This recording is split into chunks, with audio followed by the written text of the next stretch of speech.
Welcome to today's RUC People, and I'm delighted to be joined by Helen Hutchinson, who's been part of this church for a long time now. Welcome, Helen. Thank you very much. Thank you for inviting me. Pleasure. So, Helen, last Sunday you spoke to us about an initiative you've been involved with for quite some time around child protection, and I wonder if you'd like to tell us a little bit about how you got involved with that and, what's going on with that right now. Sure. Yes, that's my passion. I was a tourist guide, and there was a young, the same age as me, person tour guiding with me called Fleur Borchers, quite a well-known family here in Cape Town, in the medical field, I believe. And her husband was a retired Methodist minister, and she was a member of Gardens Presbyterian Church, a very devout Christian who really brought me close again to my faith. And she said she'd read an article in the Fair Lady, which was a magazine at that time, I think 22 years ago, that was quite well known, about the child protection, not Friends, but child protection unit called Child Protection Unit of the police. And a sergeant in the police or a lieutenant in the police had spoken about how little resources they have. And this touched our heart. And his name was Jan Steen. So the two of us jumped in a car and we went out to Goodwood, where the unit was, and we sat down and we introduced ourselves and we said, we'd like to help you. We can do it with our churches. And he said, well, can I first serve you tea or coffee? We said, I'll have tea. Flo said, I'll have coffee. And he disappeared. But he did leave a photograph album, which I didn't look at, Russell. It was abused children for Flo to look through. I couldn't do it. I still haven't done it. And he didn't come back for a long time, and we were a little bit puzzled. There wasn't even a kitchen where he was. He'd gone down to the local cafe and come back with 2 takeaway tea and coffee. And we had a long chat, and he said they need so many resources, and what they would really like is something to comfort the child when it's brought to him at his office. And we started from that, and we got 2-liter ice cream boxes, and we started to put things inside it. We taped a teddy round it at that stage, 22 years ago. And then I asked for volunteers to come and help. Bring your boxes, come and help. And then I had Sean, who helped me, and I have so many people in the church, I can't believe it.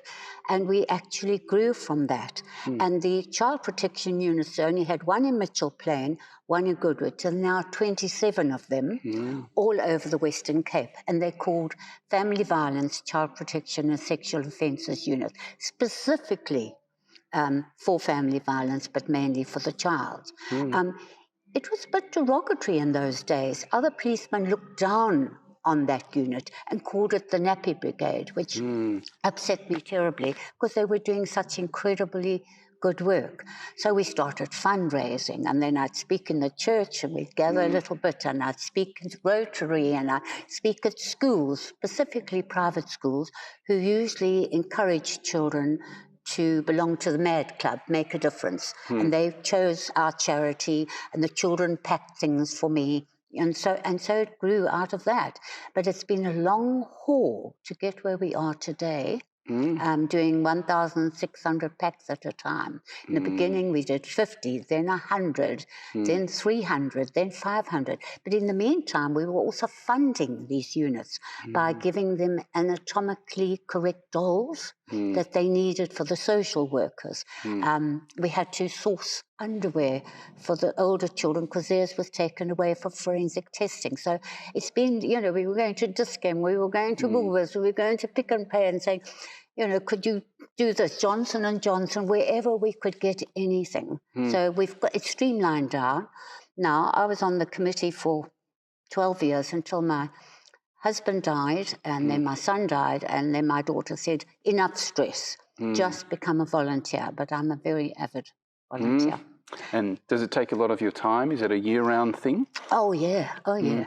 There's a lot of pre-packing. You know, you see the latest comfort pack, but we do days in the church. In Gardens Presbyterian Church have given us space. Okay. They have 2 halls. They've given us cupboard space so we can store stuff. They give us days, sometimes a Saturday, sometimes a Tuesday morning, where we come, the tables are laid out, and people roll up underwear in different ages. You know, for toddlers, and then for small boys, different sizes. For the girls, we pack together face cloth and soap. We do the sanitary towels because we put that in the pack for toddlers all the way through because they've been abused or raped.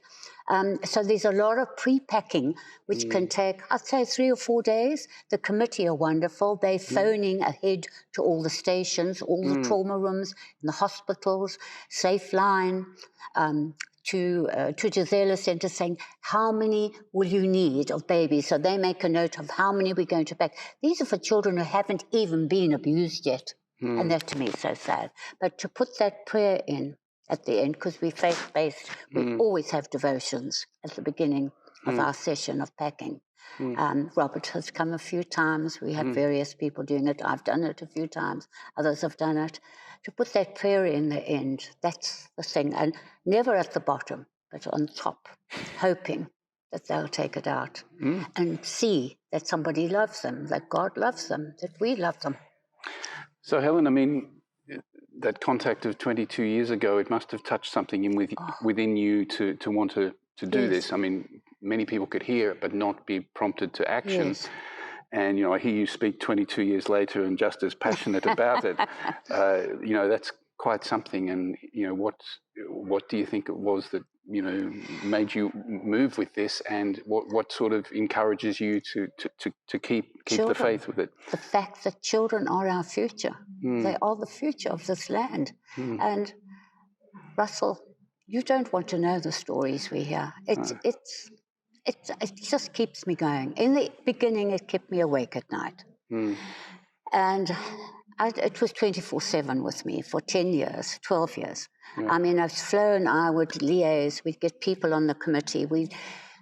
It just, you know, and we were in close contact. We still are with even the officers that are retired. And the doctors like Donovan, you know, comes from Songololo. And I mean, like, you know, it's just our contact of these wonderful people who work to try and help that traumatized child.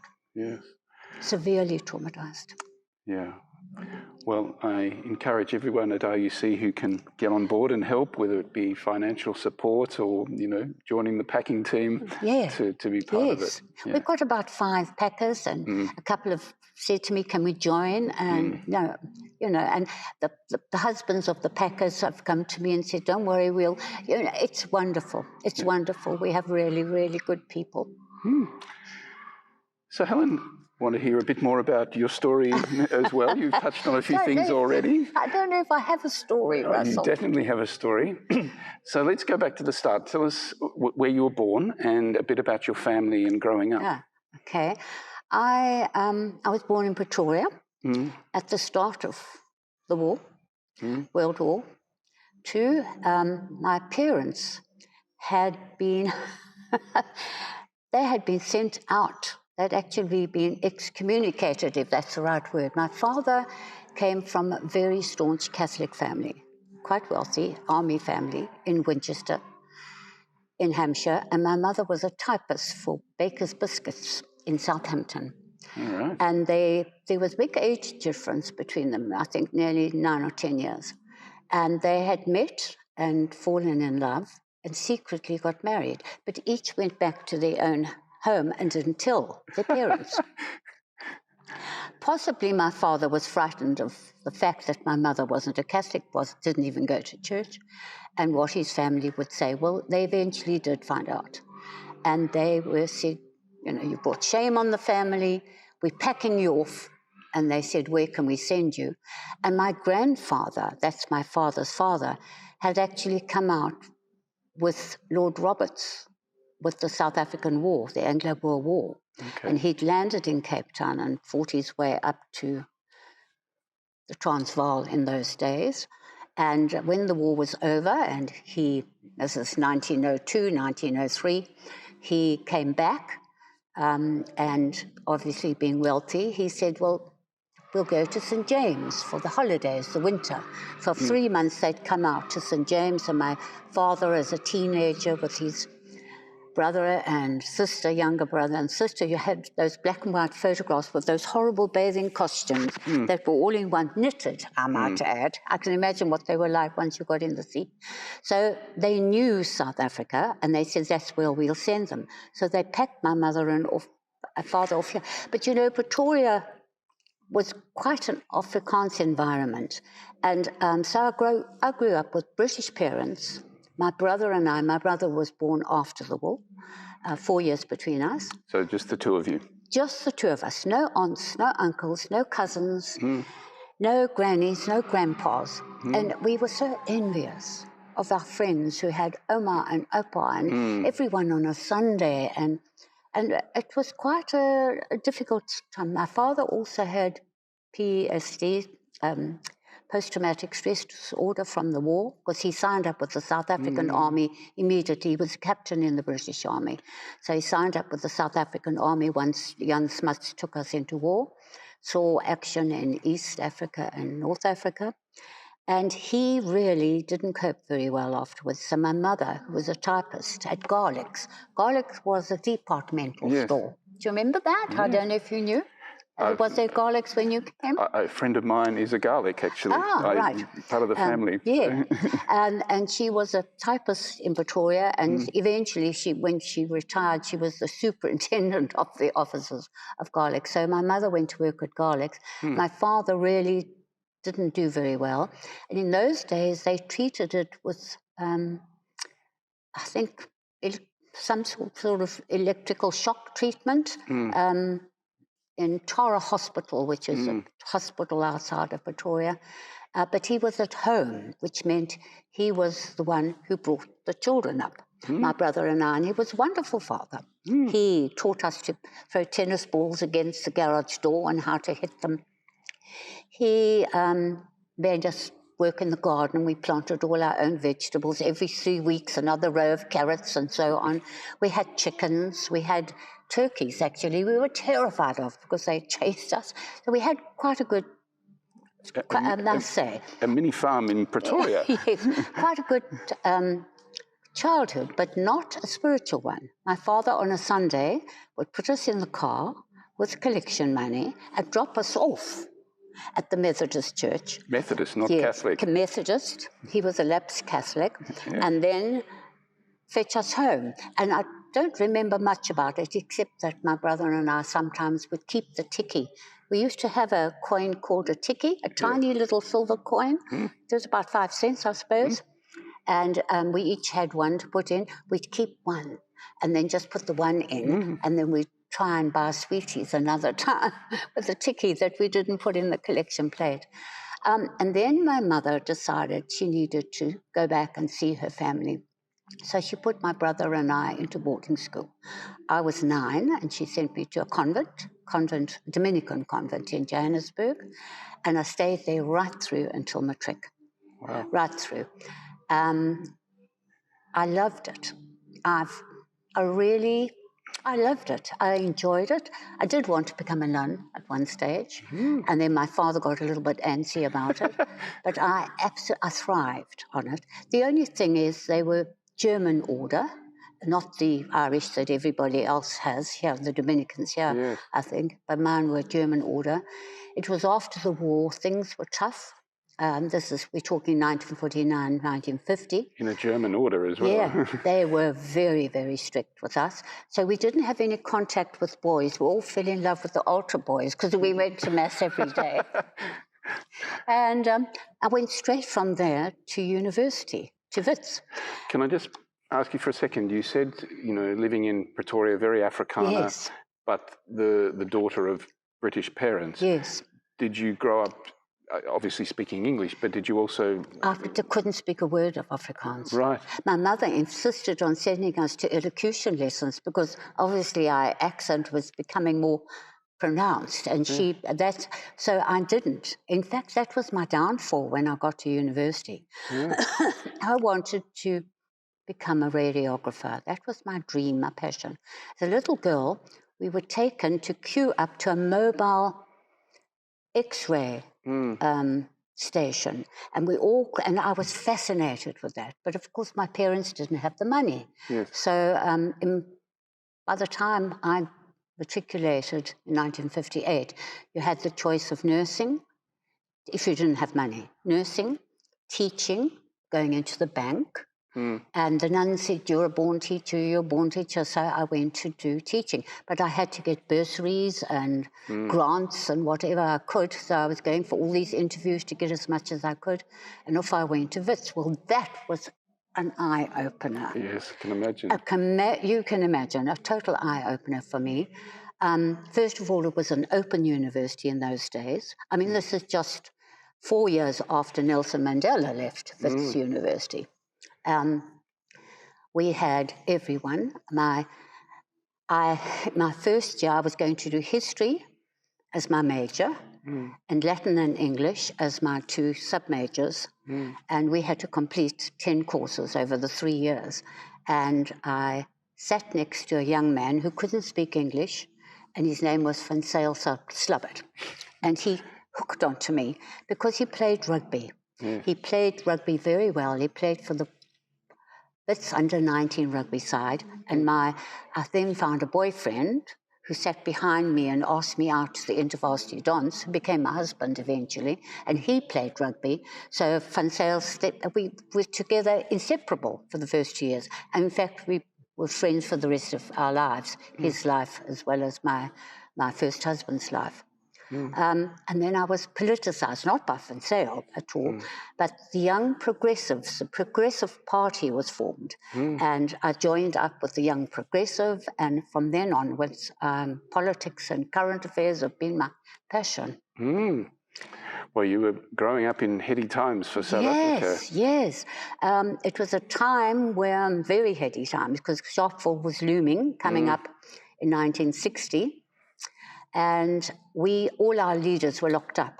I belonged to the National Union of South African Students, signed up immediately, and they were all locked up in the old fort, which is now the big Concourt, of course.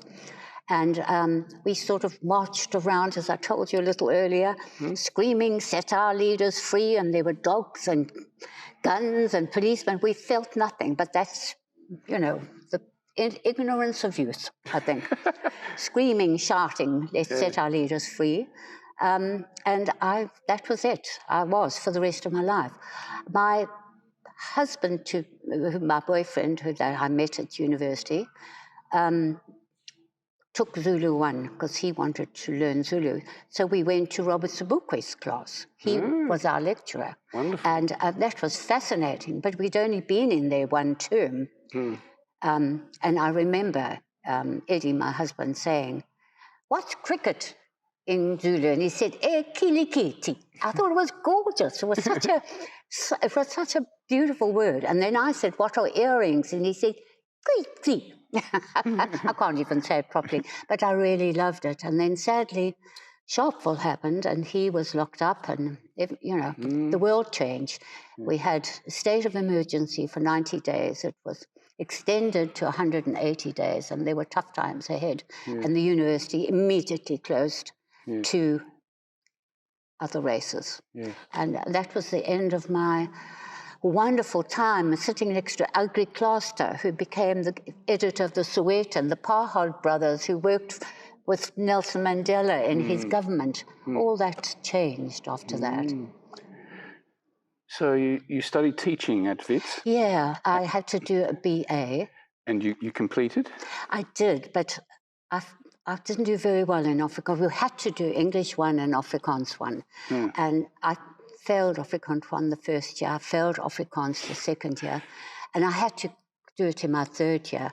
And there was no time in my timetable. So I had to go early in the morning at 7 o'clock with the commerce students in their, all men, in their suits and their briefcases, and I was the only girl. And we'd sit in the class, and these famous, I've realized afterwards, and now I love their work, Professors N.P. van Wyk. I mean, he was unbelievably famous. Wonderful poetry he wrote, and Dr. P.J. Nienaber, who wrote Male Parlour, would come in the class and say, Mora, and we'd all stand. He'd say, Juffrou, sit. And I'd sit, and he'd say, Wat sê julle klas?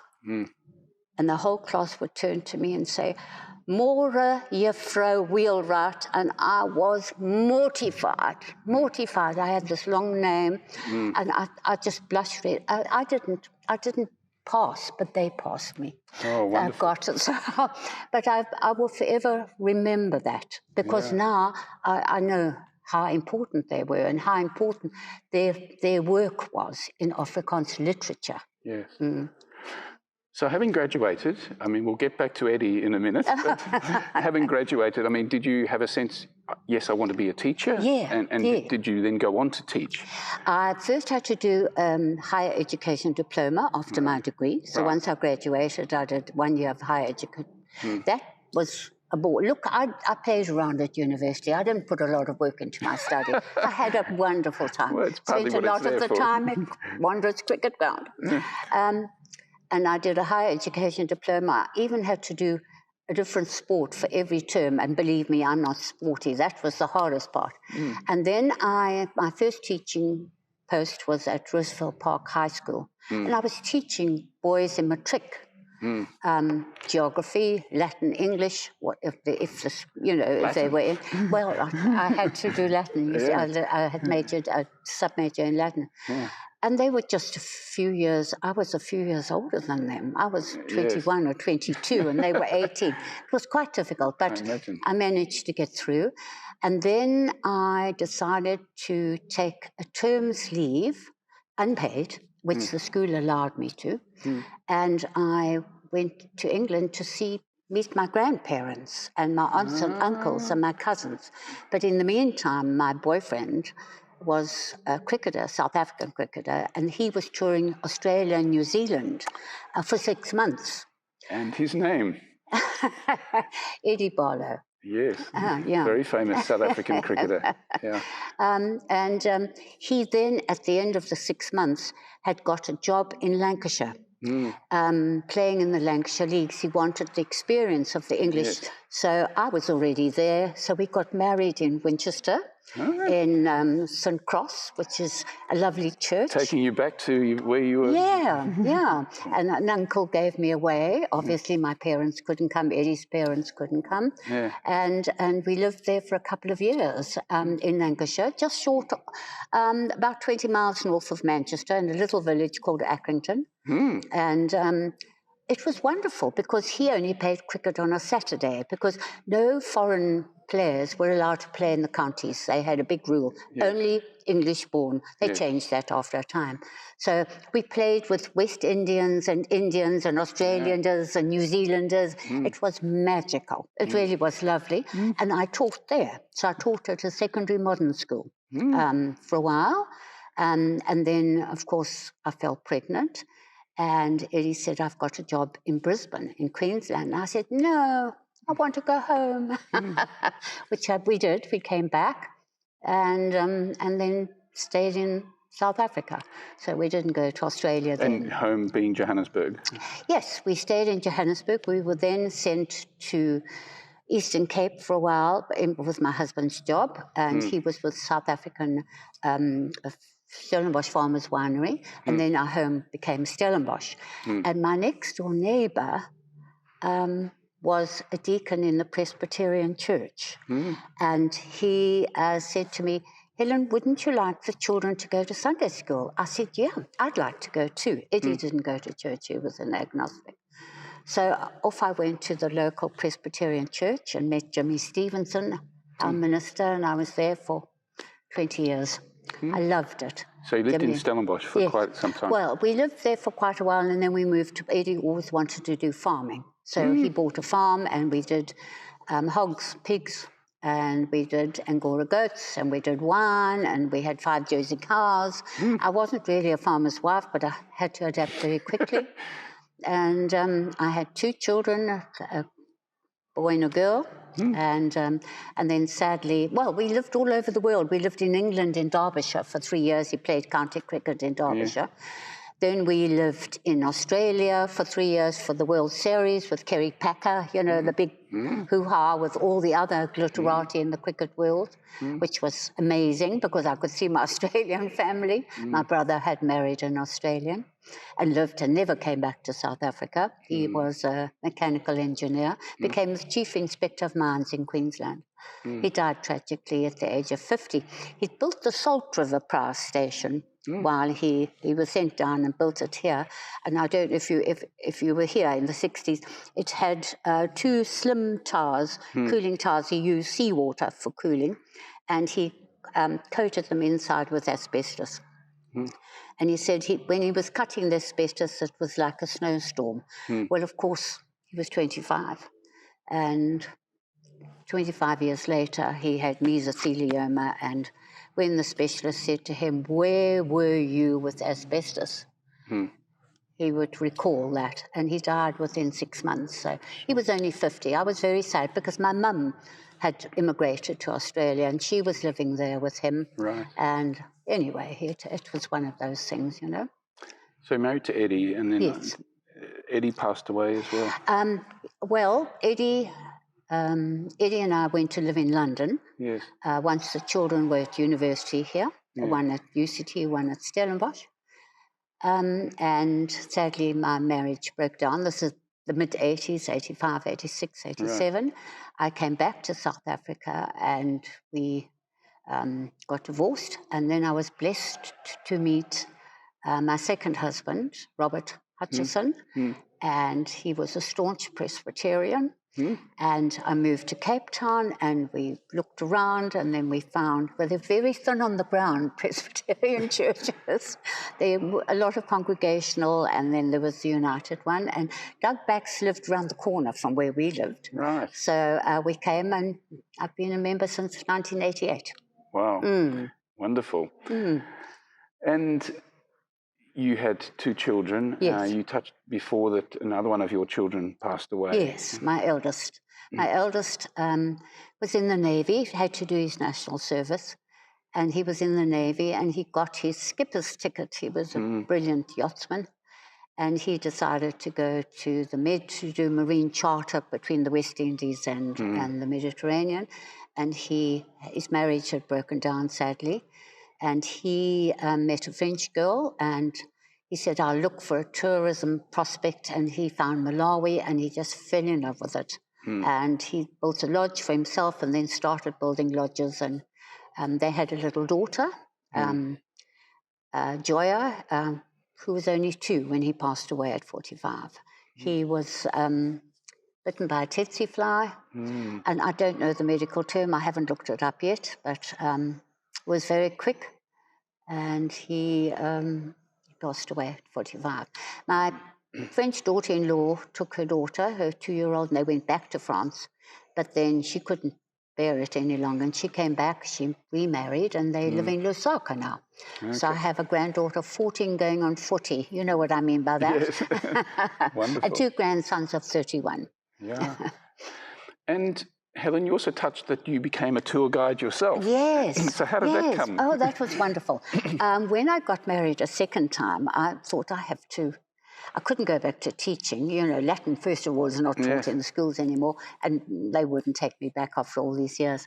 So I had done a few wine courses and got a few certificates, and I got a job at Groot Constantia Wine Estate. And it was interesting. I did cellar guiding, you know, around the cellar and telling them a bit about wine. And people would come in, you know, mostly tourists, and then say, "Excuse me, can you show me on the map how to go to Kirstenbosch? Or we'd like to see the penguins," or whatever. And after a while, I thought, this is crazy. So I did a tourist guiding course, and I was a tourist guide for 16 years. At Groot Constantia? No, tourist guiding. I was with SATA, the tourist operation at the time. I did wonderful things. I had marvelous people. I had President Bush, the first one, sister, come out, and she had come to UCT with a team because they subsidize students who couldn't obviously afford it, and took them back to the East Coast University. She lived in Boston. I took Nancy Bush Ellis, was her name, around. I did wonderful things. I did super things in archaeology. I had worked for the University of Stellenbosch for a whole year in the archaeology department once I'd got divorced with a friend of mine, Jeanette Deacon. She and I were in the Black Sash together. Professor Deacon her husband was the professor of archaeology, and she was a doctor in the Heritage Council. So I loved that. I did various things, and then I branched out to conferences and various other things, and we would fly huge groups up to Sun City, and we do hot air ballooning, and we do... And then one of the tour operator, would find out that I was a teacher and I could speak, and they'd say, won't you give a talk? So I would have 500 people, if it was Hewlett-Packard or Deloitte or something like that. They'd come out here for a conference, and I'd speak and tell them all about South Africa, geographically, history, politically, and then answer questions. At the time, I knew everything. I knew what business, square business, how much it would cost to office space in downtown Cape Town, various things. I thoroughly enjoyed it because as long as I prepare things, Russell, I'm good. I'm not good at this, where you're asking me questions where I'm not prepared. I think you're doing very well, Helen. I mean, it's fascinating, because both being a tour guide, but you've also done a lot of travel yourself, you know, and lived in different parts of the world. Absolutely. So, I mean, I'm sure that helped you relate to people coming from different places, to have a sense of maybe their perspective and what it's like to be a tourist, you know. So... Wonderful. And you talked about, you know, political activism, or at least an interest in politics being a big part of your life. And Black Sash, was that one manifestation of that? Yes. Tell us a bit about that. I wasn't very active in it, but what we did do when I lived in Stellenbosch is we wanted to open an advice office, similar to the one that the Black Sash had in Athlone. So I went there for training and thought, oh, am I going to be able to do it? But anyway, we did. We opened it, I think, with a whole lot of academic wives, you know, Professor of English, Daleen Thompson, John Thompson's wife, a few of us got together, and then we had our first case that we felt we could help.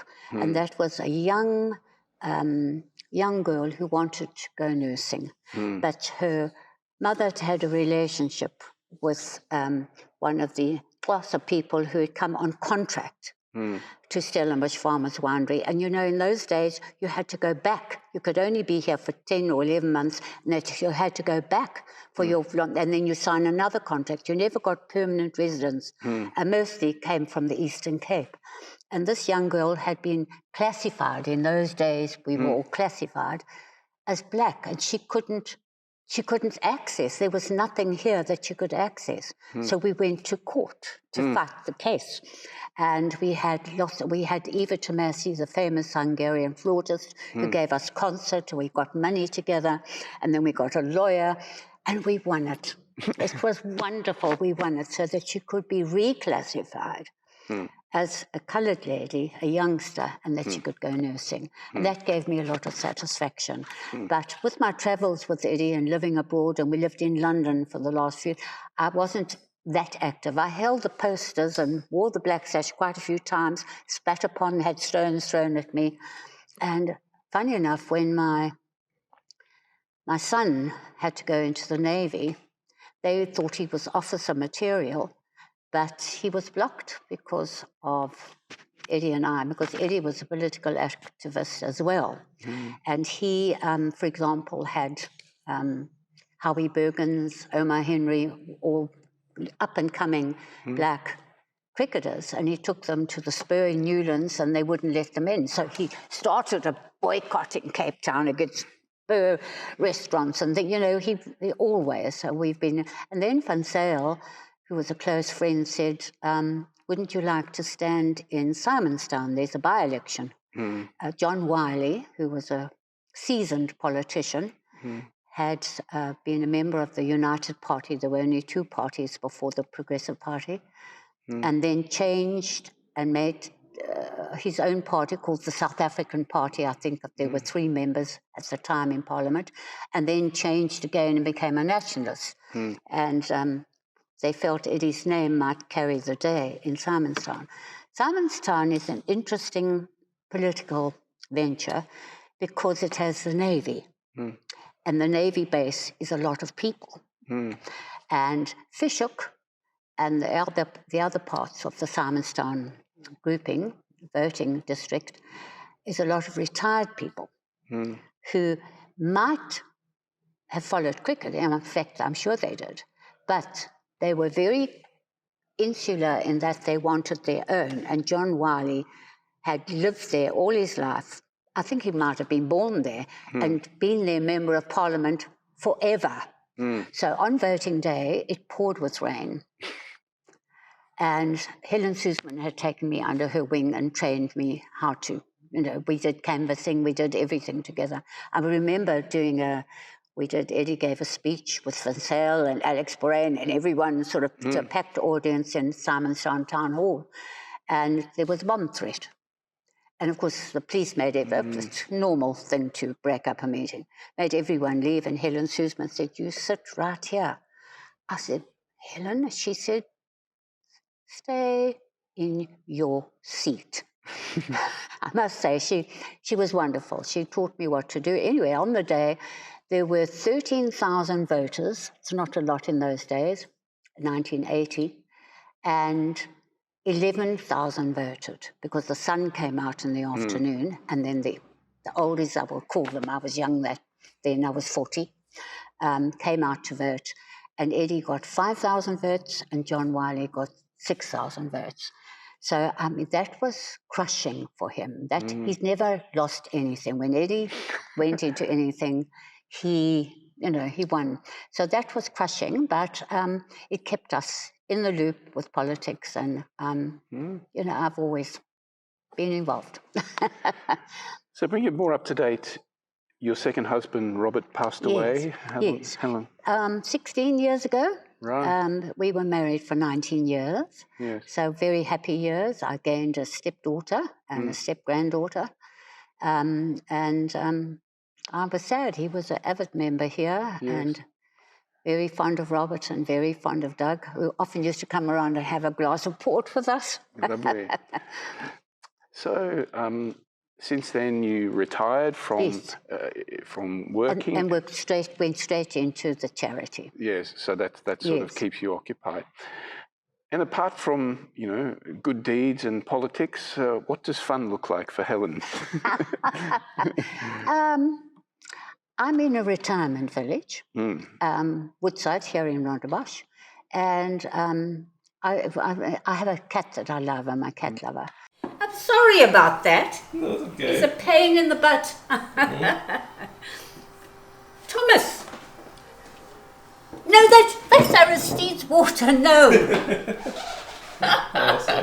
He's very spoilt, and he's the man in my life at the moment, hey? Are you the man in my life? Yes, you are. You are the man in my life. Come, sit, behave like a RUC cat. Robert blesses you every time you come, but you're still behaving badly. Come on, behave properly. No, behave properly. It's just that I said I can only go if I bring my cat, but cats have no boundaries. And I kept saying to them, I need somewhere where somebody else has got a cat in the lane. And there was the couple across from me had a cat, so we moved in there. Very, very super people. We call ourselves the Boom Laners. And we did so many things together, being a tourist guide. I said, right, come on, jump on a train, and we'd go off to Kalk Bay, and we'd have lunch at the Brass Bell and come back again. And then I said, you've got to go to the new museum. It's fantastic, the Mocha Museum. We must go to that. So off we went and we did a tour of that. I did all my homework first and did that. Then we'd go to the Jewish Museum, the Holocaust Museum. We'd go on a boat around the harbour.